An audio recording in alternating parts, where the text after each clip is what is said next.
वैष्णवी ने एक ऐसे ही ब्रेसलेट एक आदमी को पहने हुए देखा था। हमें कैसे भी करके उसे ढूंढना होगा, लेकिन शील कुमार से पहले, क्योंकि वो एकमात्र ही ऐसा हथियार है जो इस घर की नींव को हिला सके।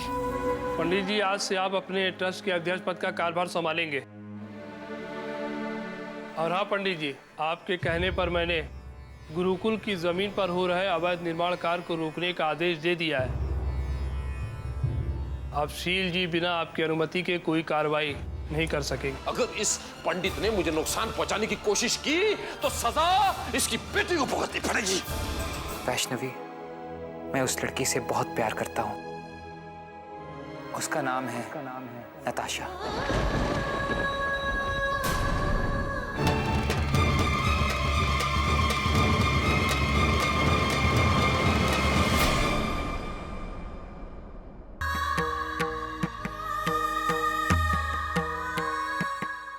मैं उस लड़की का नाम तुम्हें कैसे बता जिससे मैं अपने आप से भी ज्यादा प्यार करना। वैष्णवी, मैं उस लड़की से बहुत प्यार करता हूँ। वो मेरे सांसों में, वो मेरी जिंदगी में बस गई।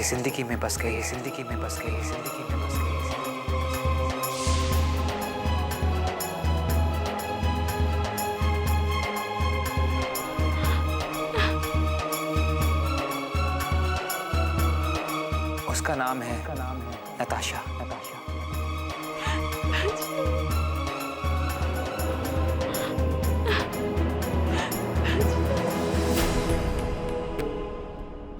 ये जो शील जी है ना, ये माता रानी के परम भक्त नहीं है, बल्कि भक्ति के परम व्यापारी है। लेकिन सबसे बड़े दुख की बात यह है अब्दुल की शील जी के इस पाप के हम भी भागीदार हैं। शील जी का साथ देकर हमने माता रानी की भक्ति के इस व्यापार को बढ़ावा दिया है, लेकिन अब ऐसा नहीं होगा। शील जी के इस व्यापार को मैं बंद करवा कर ही रहूंगा, चाहे मुझे कितना भी कष्ट उठाना पड़े। पंडित जी, वैष्णवी से आपकी बात हुई? अब्दुल, मैंने वैष्णवी को फोन किया था, लेकिन शील जी ने उससे बात करने नहीं दी। इसका यह मतलब है कि हमारी बिटिया इस आने वाले तूफान से बिल्कुल अनजान है। अब्दुल, वैष्णवी को और मुझे माता रानी ने पिता पुत्री के नाते में बांध रखा है। अब वही इस नाते का मान रखेगी। और ये जो कुछ हो रहा है ना अब्दुल, ये माता रानी की इच्छा अनुसार ही हो रहा है। माता रानी ने ही वैष्णवी को बहू बनाकर शील जी के घर मुंबई भेजा है। माता रानी की कोई लीला होगी, कोई उद्देश्य होगा, और इस उद्देश्य को पहचानना और प्राप्त करना ये वैष्णवी का काम है। और अब्दुल, इस काम में माता रानी उसे जरूर मदद करेगी उसकी।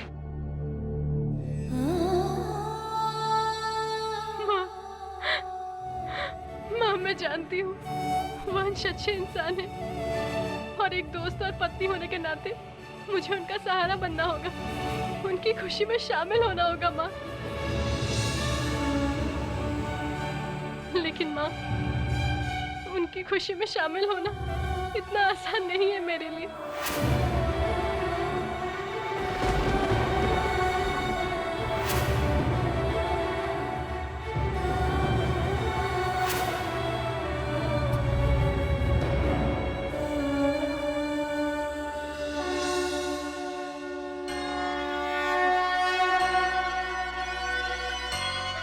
माँ, मुझे इतनी शक्ति दो कि मैं अपनी उजड़ी हुई दुनिया का दर्द समेटकर अपने पति के दिल की दुनिया बसा सकूं।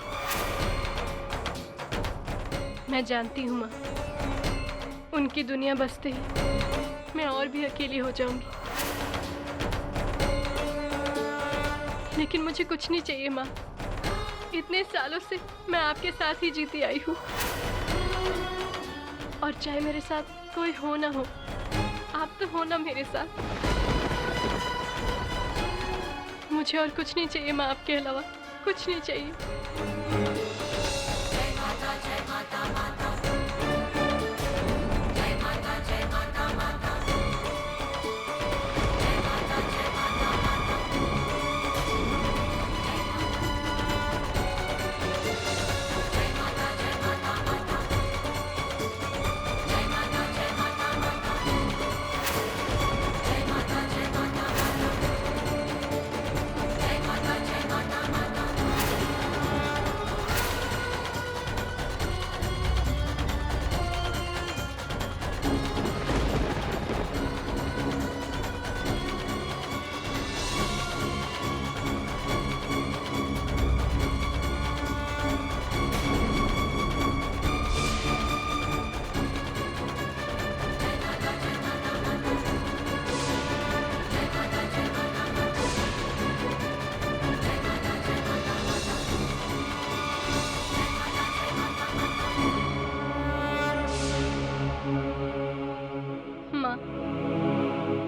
मुझे शक्ति देना।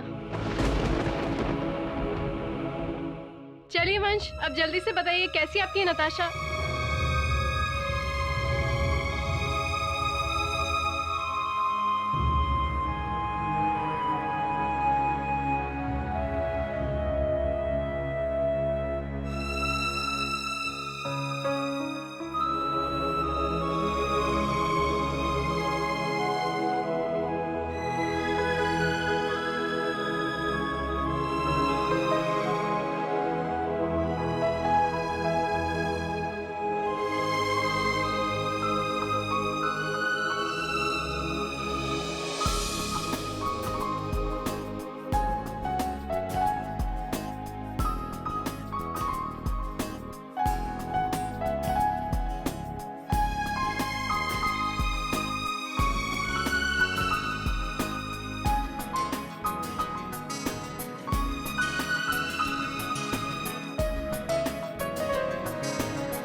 मैं नताशा से बहुत प्यार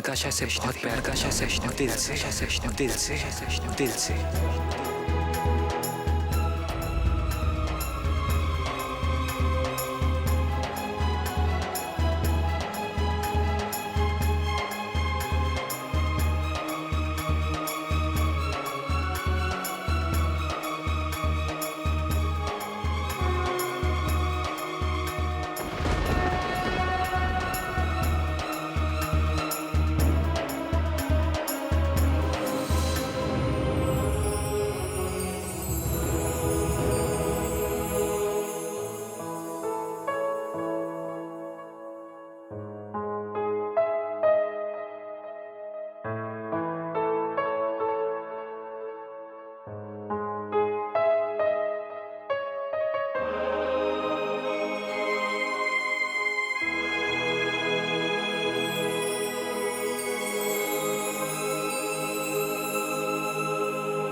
गुड मॉर्निंग। बहुत गहरी नींद में थी, इसीलिए नहीं उठाया। अरे अब देख क्या रही हो?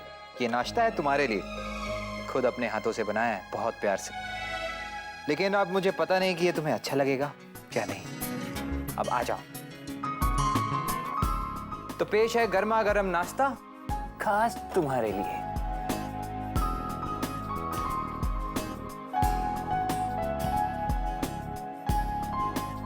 अच्छा, तो अब देख क्या रही हो?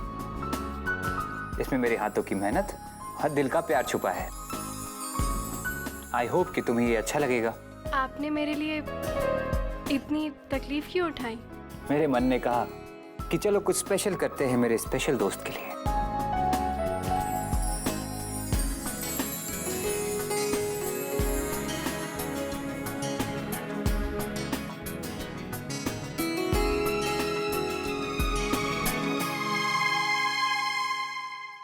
ये सब क्या है? ब्रेकफास्ट। ये ब्रेकफास्ट।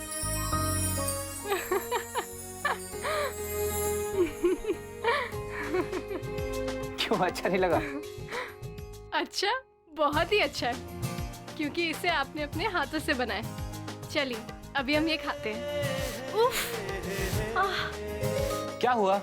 वंश, ये बहुत गर्म है ना? आपने इसे अभी भी बनाया इसलिए ना? काश मैं ये सब बनाने जानता। नहीं वंश, जैसा भी है,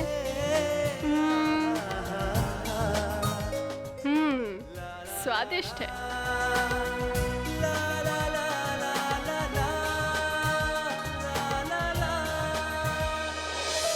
ऐसे क्या देख रहे हैं आप? कुछ नहीं। तुमको ये भी अच्छा लगा? जानती हो, अगर नताशा होती तो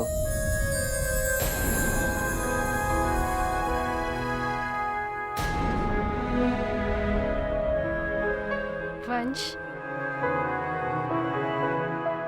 नताशा होती तो, वो होती तो क्या करती वंश? बोलिए ना।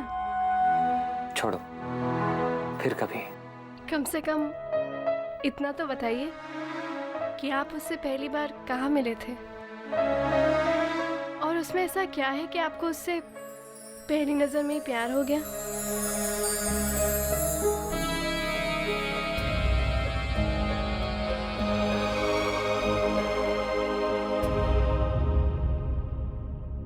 तो सोने के सेट।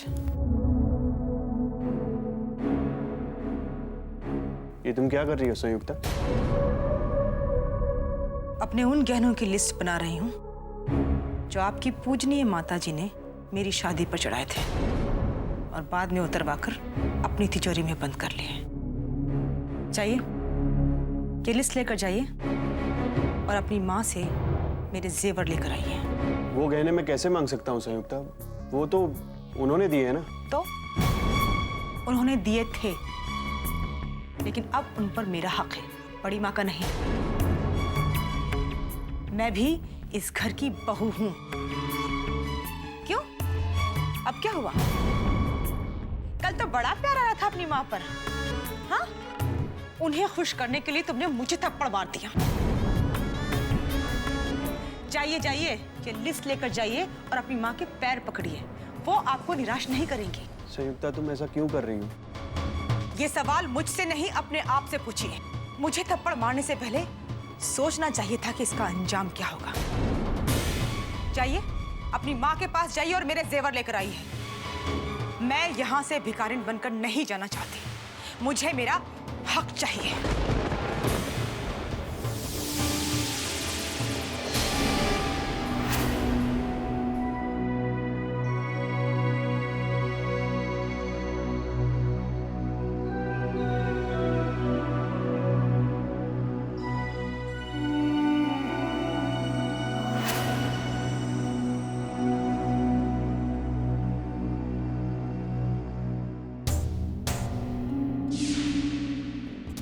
दुनिया की हर खबर की फिक्र है आपको, लेकिन आपके अपने घर में क्या हो रहा है इस बात की जरा भी फिक्र नहीं। क्या बात है प्रियमदा, इतनी सुबह सुबह तुम्हारा मूड किसने खराब कर दिया? आपके प्यारे भतीजे और उनकी पत्नी ने। अजीब परिवार है। पहले भाई साहब मेरे पापा की दौलत से इतना बड़ा साम्राज्य खड़ा करते हैं, और अब उनके बेटे और बहू को उसमें हिस्सा चाहिए।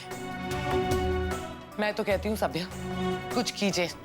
कहीं ऐसा ना हो कि आपके भाई साहब और उनका पूरा परिवार हमारा सब कुछ लूट ले और हम हाथ मलते रह जाएं। तुम निश्चिंत रहो, ऐसा कुछ भी नहीं होने वाला। ऐसा ही है सभ्या।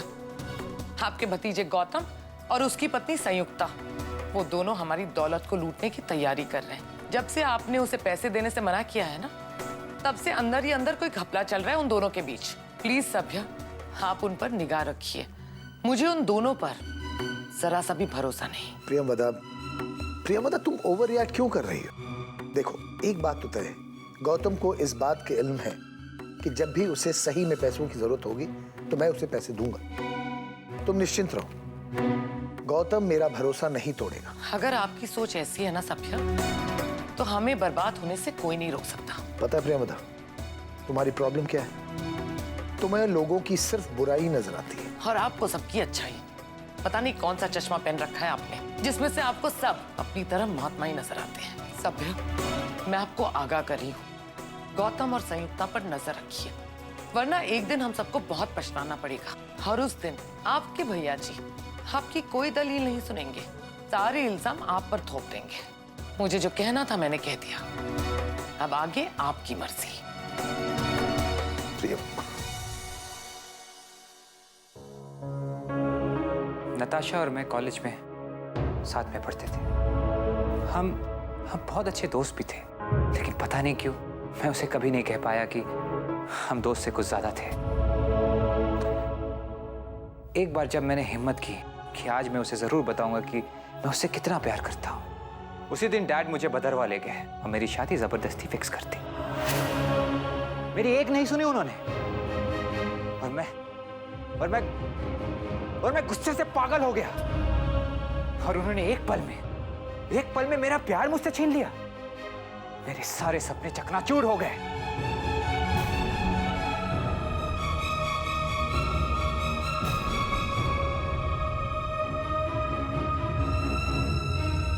I'm sorry.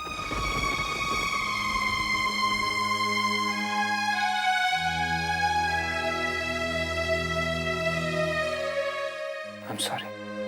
मुझे तुमसे ये सब बात नहीं करनी चाहिए थी, लेकिन क्या करूं? इस राज को छुपाए रखने से मेरा दम घुटने लगा था। फिर मन में एक भरोसा भी था कि तुम मेरी अच्छी दोस्त होने के नाते मेरे दिल का हाल समझ पाओगी।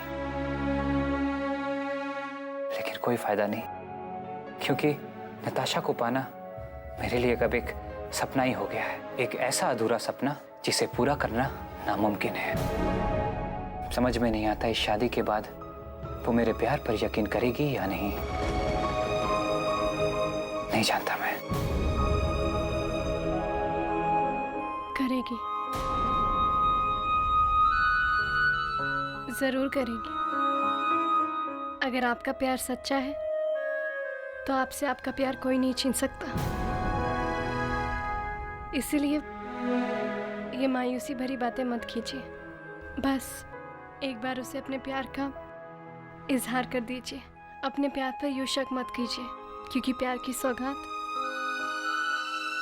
बहुत किस्मत वालों को मिलती है। अपने इस प्यार को यूं जाने मत दीजिए वंश। देखिए, मैं हूं ना आपके साथ, आपकी दोस्त। अब ये मेरी जिम्मेदारी है कि आपको आपका प्यार मिले।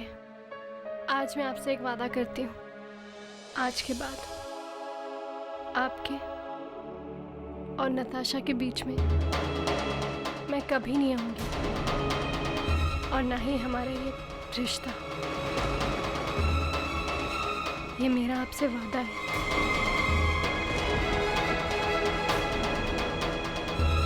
ये तुम क्या कह रही हो वैष्णवी? हाँ, मैंने आपको अपने सच्चे दिल से दोस्त माना है, इसलिए ये मेरी जिम्मेदारी है कि मैं आपको आपका प्यार दिला सकूं। आप एक काम कीजिए, आप एक बार उससे मिलिए, उससे बात करिए, और बातों ही बातों में ये जानने की कोशिश करिए क्या वो भी आपसे प्यार करती है। और अगर वो भी आपसे उतना ही प्यार करती है तो फिर आप दोनों को मिलने से कोई नहीं रोक सकता, कोई भी नहीं। तुम्हें पूरा यकीन है वैष्णवी? 100%। चलिए अब जाइए, उससे मिलिए और सोचिए कि आगे हम ऐसा क्या करें कि आप दोनों वापस दोबारा मिल जाएं। अभी? हाँ, अभी। और ये नाश्ता? ये नाश्ता आपने मेरे लिए बनाया है ना, तो इसे खाऊंगी भी मैं ही। आप जाइए, जाइए। ठीक है।